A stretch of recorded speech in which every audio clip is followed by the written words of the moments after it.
Bust this.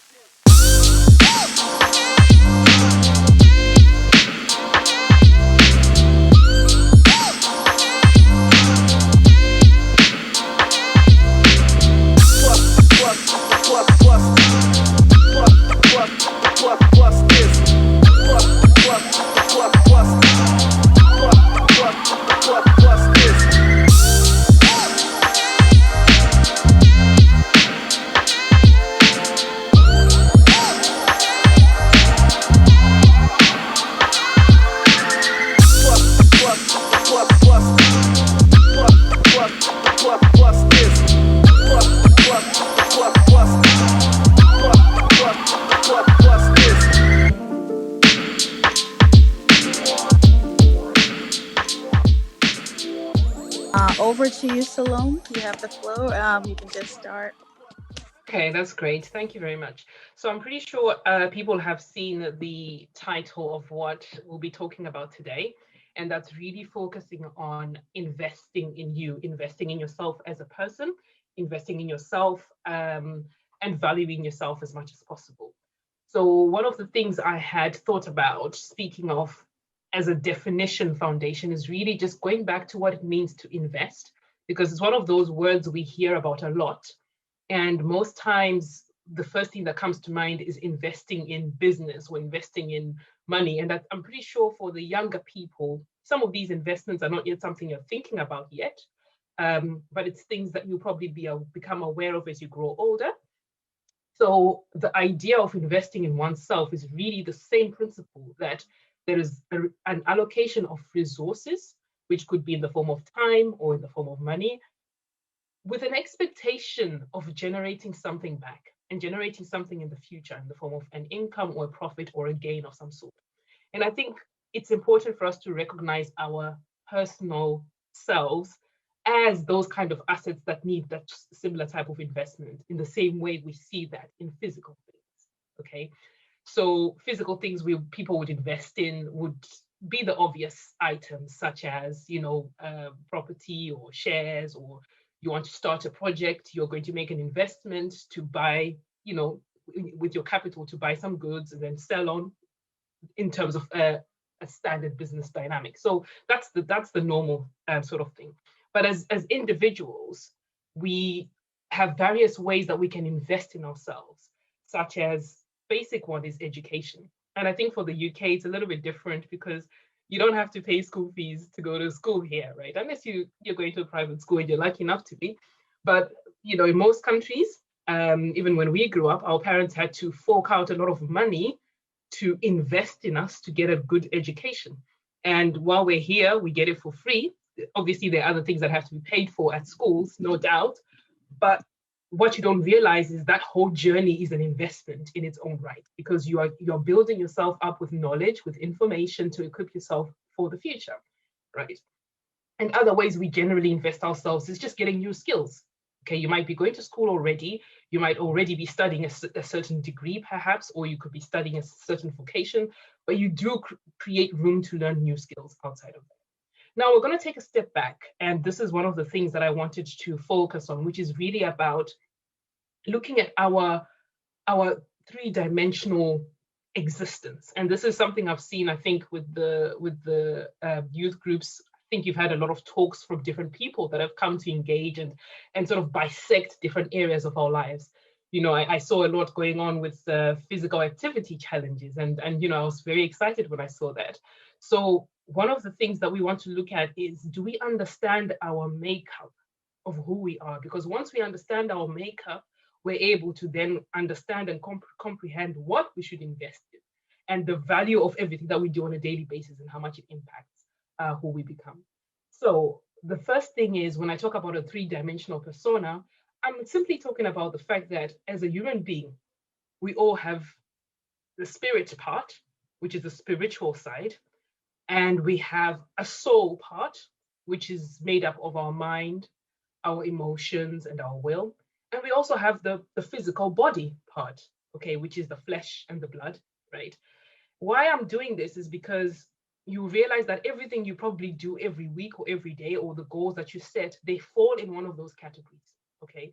Now, the spiritual side for me is, as a Christian, is fundamental, because the spirit is the consciousness to God. The spirit is that unseen part of you, right? And that needs investment in its own right, because it needs to grow. The spirit needs to be fed with the word of God. The spirit needs to be fed in prayer and and in fellowship, okay, in how you connect spiritually to your God. And then the soul itself, which is where the mind dwells, is actually really powerful, because it's sort of the middle lane where our mind sits. And guess what? You made a conscious decision to be here today. So your mind already registered that at 7 o'clock, I'm going to be doing this. But you had other choices, you had things you could have been doing, but you made that conscious. So you find that your soul, which is your mind and your will and your emotion, made that choice. It made that commitment, right, to be here today. Now, that that place is where our spirit connects with, and it's where our body connects with. Because if your mind doesn't want to exercise, guess what? Your body's not going to get the exercise, right? If your mind decides it's not going to sit down and read a book, then you're not going to benefit from that. So I put that in the centrality, because that's where the core decision making happens, which is what's going to determine how far you invest or how much you invest in yourself. Okay. And then I guess the body and the physical one, that part is self-explanatory, because I guess we all do all we can to look after ourselves, to eat healthy, to exercise, to keep fit, because we want to live long and we want to live healthy lives, right? So I think those are elementary things. And it's important for us to have at the back of our minds different ways you think that you can actually invest in yourself. Very basic things, that like what the kind of TV shows you watch, okay? That on its own has a huge impact on what's going into your mind and into your brain. Is it stuff that's going to give you some positive things to think about? Don't get me wrong, we have space for entertainment, we have time for that, but you have to look at the volume of what you're consuming and the quality of what you're consuming. Does it actually make you a better person in your daily life in any way? Okay. Other ways you could probably invest in yourself. There's loads of them. You could learn a new skill. You could build certain relationships. You could build your own character. The list is endless. Okay. There are so many things. So when we talk about knowing yourself, right, one of the things I want to focus on is, how honest are we with ourselves? How honest are we with understanding who we are? Because we're all unique people. The personal and the personal development I might focus on for investing in myself would be different to person B, because we are different people with different strengths, with different weaknesses.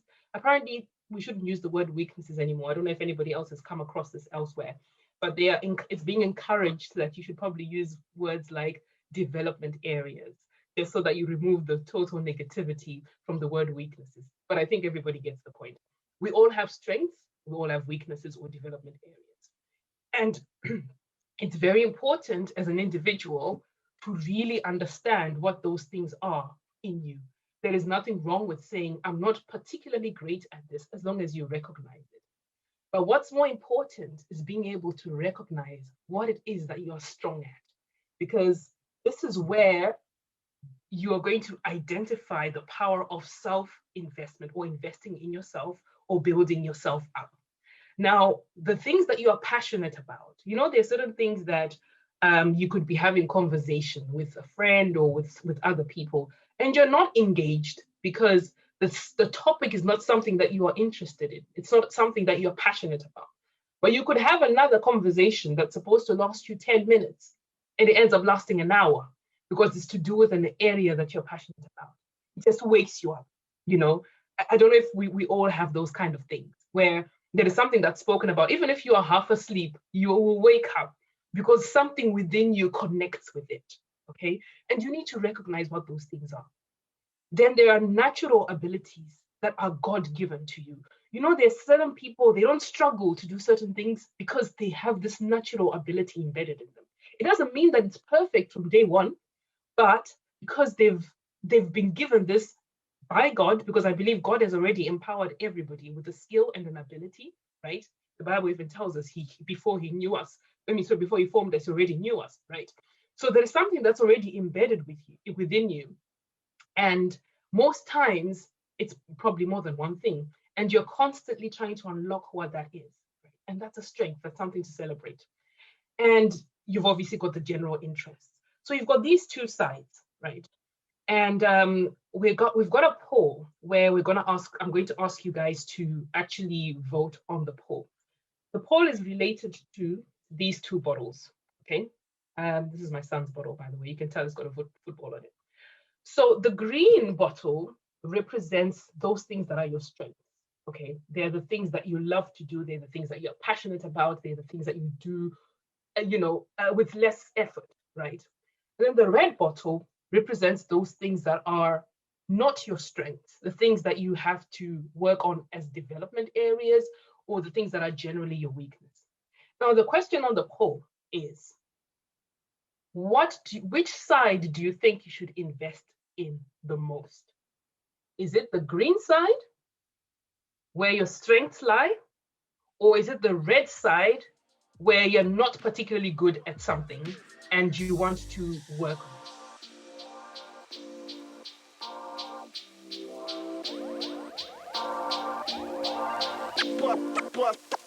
Bust this.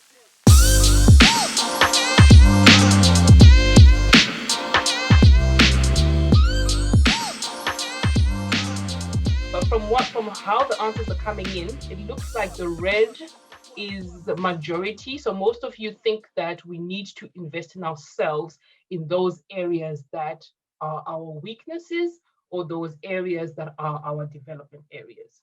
Okay. And minority of you think we should invest in the green. Thank you. So we can end the poll. So what's our result then?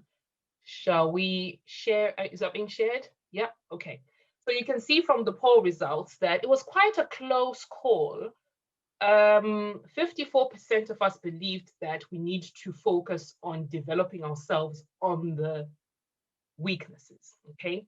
And 46% think we should work on the stuff that's already a strength. Okay, thank you for participating.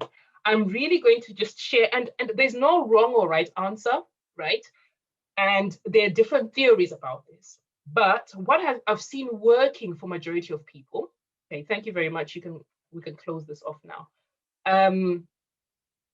Majority of people have said what is expected, which is that, look, you look at yourself and you say, I'm not particularly great at this. I'm not really good at this. So perhaps I need to invest more in myself to improve on it, right? And that's very logical and correct in its own right. You have the other side of things that you are already naturally good at, okay? Now, the argument is you should actually invest more on the green side. That's not an absolute answer, right? But that is a recommendation with a theory that I've seen work for most successful people, okay? And the reasoning is this. Remember, you already have this as a natural ability. You already have this as an advantage that you have, right? So I'm going to take an example like swimming, okay? Athletics and swimming, because I used to be an athlete, okay, in my younger days. And I was strong at certain sports, right? But swimming was not particularly my strength, okay? And in as much as I would get a few swimming lessons here and there, right? I would not be as good as the people that are already good at swimming. But when I got training in what I was already good at, the running, the basketball, etc., I enhanced my capability in that. And I was able to go from being average to being one of the best, right? Because it takes less effort to build on what you already are good at, okay? Other examples that might work with this, and you can apply this to anything in your life. Think of different areas, okay? Whether it's academic, or whether it's a social skill, or whether it's, I don't know, whatever it might be, right? It's easier to go from being good at something to become great and fantastic at it than it is from being not good at something or not being particularly great, right, to becoming the best. Because chances are there are already people that are excellent at what you're trying to do. So it's not probably your lane. It's not probably what you're made to do, right? And the mistake we make sometimes is we constantly compare ourselves to what other people are good at, and we're trying to be like them. We're trying to measure up, right? Yet we need to take a step back and actually look at, what is it that I'm already good at? What is it that I can build up on? Because if I can already do this, or if I'm already able to comprehend this, or if I already enjoy this, chances are I'm going to enjoy spending more time learning about it, right? Compared to something that I don't like. Now, there's a balance to this, because there's certain things that you're probably not good at, that are development areas or weaknesses, that are still important to your life, that are still important to your general development, okay? So let's just say you're not very organized, right? You might not become the best, the most organized person, but it's something you need to work on, right? Something you need to work on, because it's going to improve your overall application in life, whether it's from a business perspective, from a career perspective, or from a home management perspective. And the earlier you identify the stuff in your younger years, the better, because most of us adults have now caught up with this stuff much later on in life, and we're trying to make adjustments. It's a lot harder. Now, the younger people that are on this call are fortunate, because you're getting to hear some of this stuff at a much earlier age of your life, okay? This is not stuff that is taught in school. This is not stuff that's part of a curriculum. This is stuff that you probably have to learn on personal development courses and things like that, right? So a forum like this is a perfect way of just getting those little points. You might not agree or take everything I'm saying, but you can learn one little thing that you can take away, okay? So my challenge to you today is identify your strengths, even if it means literally writing it down on a piece of paper, right? And identify those things you need to work on, okay? Choose two of your strengths or things that you're passionate about, and go and make an investment to learn more about it. Go and make an investment to get somebody to guide you in it who's already good at that, right?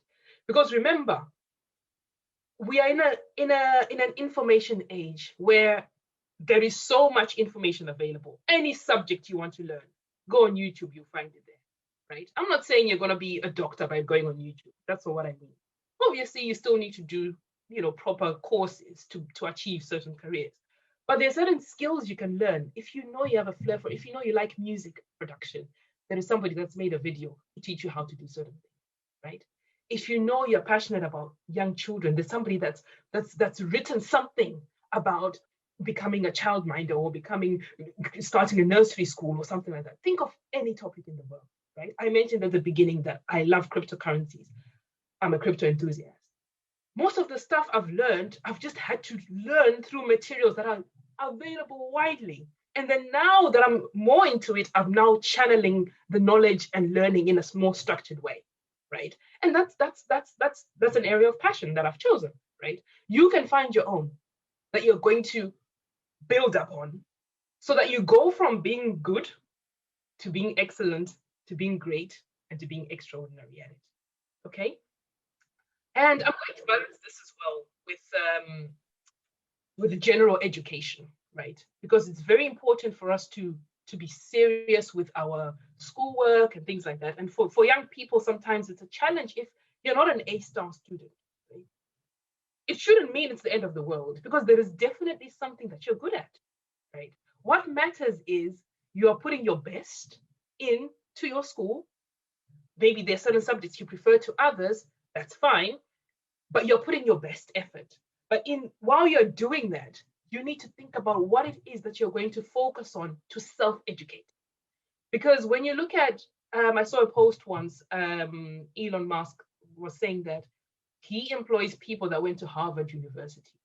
And these are people that are educated, right? Very, very educated. But he didn't go to Harvard for him to be the one that runs Tesla, or when they started PayPal, he started a lot of businesses that we know about. But they focused on self-educating things that they knew they were passionate about. Then there becomes other aspects of discipline and focus and things like that. Those things also build up. But you need to come to a point where you start being comfortable with what you are passionate about. And the self-discovery is where the breakthrough is. Okay. And I don't expect young people to know everything about who they want to be in 20 years' time. That's not how it works. But the secret is in getting started in something. And the more you get into it, the more you focus. It might be two things, like I said, the more you begin to see and believe and know what you're really passionate about and what you're creating. Okay. So the second challenge is still then also pick two development areas, things you're not great at. Okay. Things that you might not particularly like, but they're going to be important for you. Okay. If you're a bad timekeeper, that's a classic example. I'm even guilty, right? That's something you need to just work on, because you can't say, oh, I'm bad at it, and you just leave it and you do nothing about it. But you know that more focus is going to be on the green side, right? So I think we get the point now, right? The other thing I need to then say is those things that you have as natural abilities, you need to come to a point of recognizing them, which is, I guess, what we've kind of focused on so far, right? And when you've recognized it, right, you then add value to it. You can only value something that you've actually recognized, okay? And then when you've recognized it and you've put value on it, you can then develop it. And this is where you now get extra coaching, you now get mentoring, whatever area it might be, which is why even when a parent identifies that their child likes musical instruments, they're going to pay for those piano lessons. They're going to pay for those, music lessons or whatever it is, because there's a skill that needs enhancement. Okay. So I'm hoping that is clear. I can see some messages coming through. I'm just going to try and read what they say. Somebody says it takes less effort to build on what you're already good at. Thank you. That's true. And somebody's also said the secret is getting started. Absolutely. Yes. And the interesting thing is when you get started on something, even if it's not the thing that's going to be the final end goal, it now maps a road for you. Because the more you're getting into it, the more you're reading into it, the more you discover different routes of what can take you to the next level. Okay. And that is the hardest bit. I agree, it is the hardest bit. But once you've done that, then you're on the way. You're on the way to complete, well, not completing, but at least progressing with your own self-development. Okay. Now, this investing in ourselves bit. Now, there are hundreds of ways you can invest in yourself. Okay. Hundreds is probably an exaggeration. Maybe let's say dozens, right? There are dozens of ways you can invest in yourself. And I've chosen just three for us to speak about, in addition to what we've already covered. And the first one that is top on my list all the time is what I call your association. This is the people you surround yourself with, the network that you have, the friends that you have, the relationships that you have. I can't re-emphasize that. Who you liaise with the most, who you speak to the most, who you listen to the most, and this is either in reality or virtually, okay? Because we're in a day and age where, as a person, you've got probably family members that you live with, you've then got friends, and then you've got this social media space of people you've never met that you follow, right? You've got people you're following or groups that you're in that are on. I don't think young people use Facebook that much, but those that do, on Facebook, or you are following certain people on Instagram, right? Or you're on TikTok, or you're on Clubhouse, or whatever it is that is the thing. And these things are the ones that influence you the most. And you might not realize it, because every time you're scrolling, every time you're having a conversation, every time you're having a chat, right? It's not something that just passes by. It leaves a seed.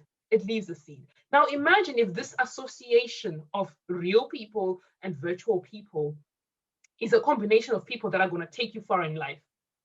You realize that bit by bit, the way you think, the way you operate will be similar in a way to the people that are around you. And it's been proven time and time again by even the most successful people that you are actually the average of the 5 people that you're closest to, because they're the ones that influence you the most, and they're the ones you exchange ideas. Okay. So never live in a bubble by yourself and say, oh, I don't connect with people, I don't do with people. Fair enough, there's space for that, but have a good network around you. make efforts. And sometimes that's a skill you have to learn. Okay. You might have to speak to people you've never spoken to before under certain circumstances. Because what you need to do is create a life where you essentially actually have smarter people than yourself around you.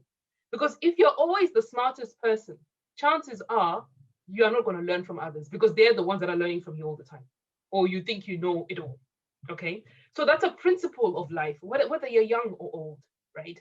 This is something that just transcends across all age groups, and it's the same thing you'll see whether in school, you're in college, you're in work, you're an adult, doing whatever you're doing. Your circle matters the most because that's where the influence of how you're going to develop and invest in yourself is going to come from.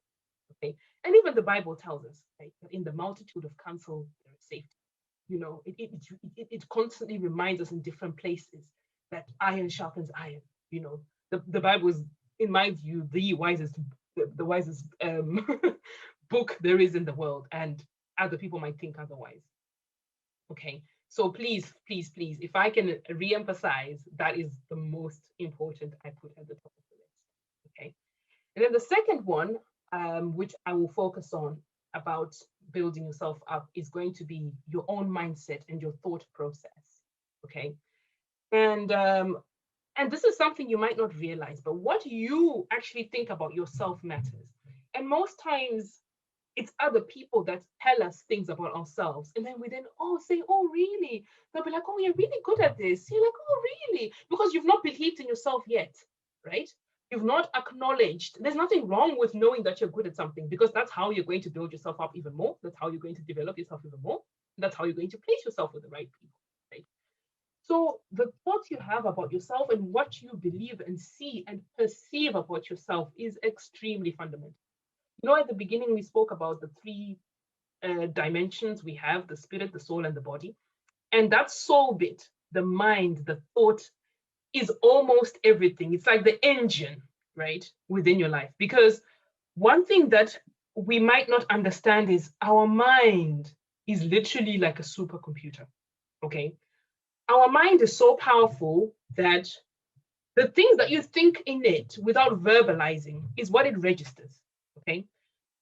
And one of the things that happens is the limitations that you fight for the most, the things that you say you are very bad at, and you keep rehearsing that, and you keep rehearsing that, that's what your brain will register. And your brain will accept that you are always going to be bad at this thing.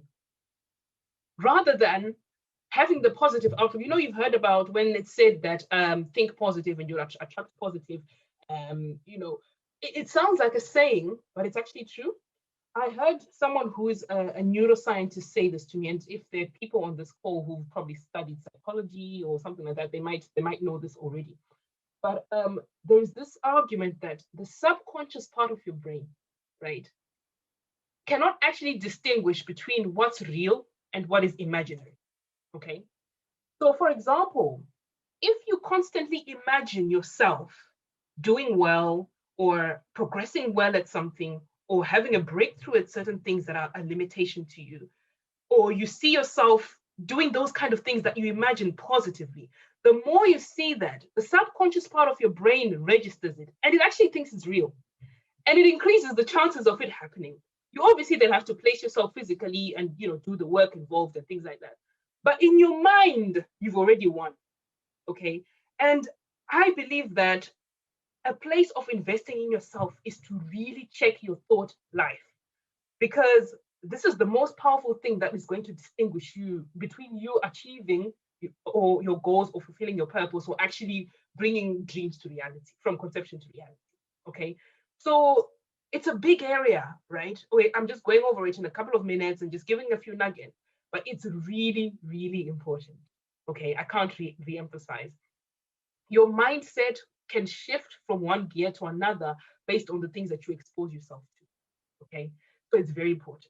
And the Bible says it as well. It tells us the kind of things we should think about. Why do you think the Bible says you should focus on thinking things that are pure, things that are of a good report, right? It's because the Bible is not even being scientific. It's just stating fact. And it is true, and the scientists have proven it, and even those that don't even believe in it in the Bible. So again, it's taking a step back. And these are not the things you say to people. Don't forget, these are the things you say in your heart, in your mind.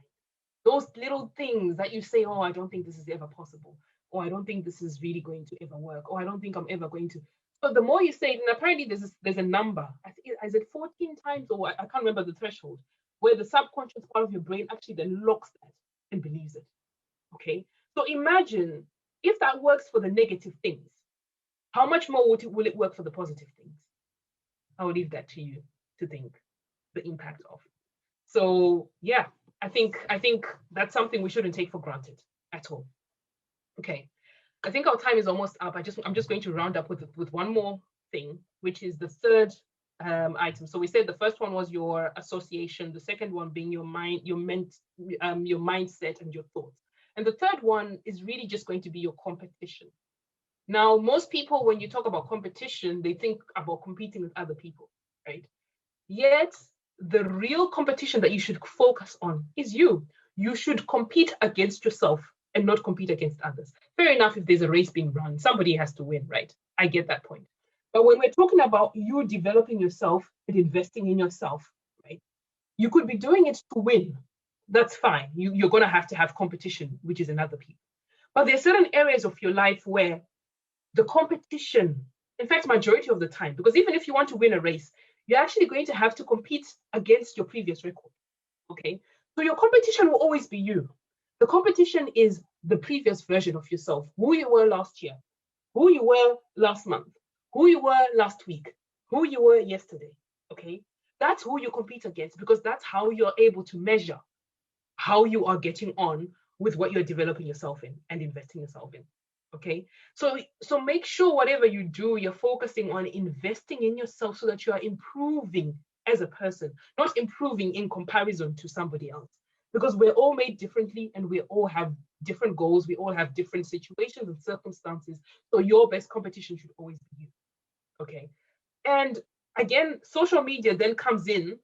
You see posts on Instagram and you think, oh my goodness, this person seems to have it all together. Oh my God, it's just a posing for a picture for a few seconds and it's already giving you stress. Sometimes it's a false reality. Okay, I was on a conversation with some people that are influencers, right? These people have got followings, huge numbers. And they were saying sometimes they don't feel like coming out there. Sometimes they don't feel like doing those posts. They're just being real. They're just real people with real lives and real issues. It doesn't mean that when you look at them, they live a perfect life. Okay, so sometimes just dilute how you perceive the things that you see and always be inspired. Don't get me wrong, be inspired, be encouraged, but never ever try to compete with somebody else, because your own self-development and your own personal investment journey will be very different to somebody else's. Okay, so start to see a bright future for yourself wherever you are.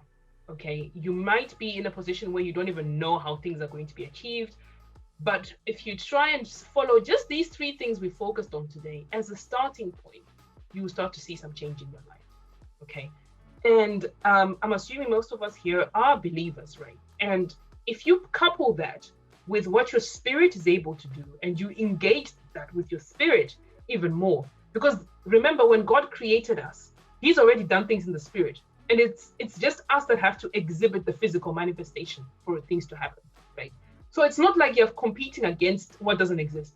It's already existed in the spirit, but you just have to align yourself to it. Okay, and it's getting there. That's where the work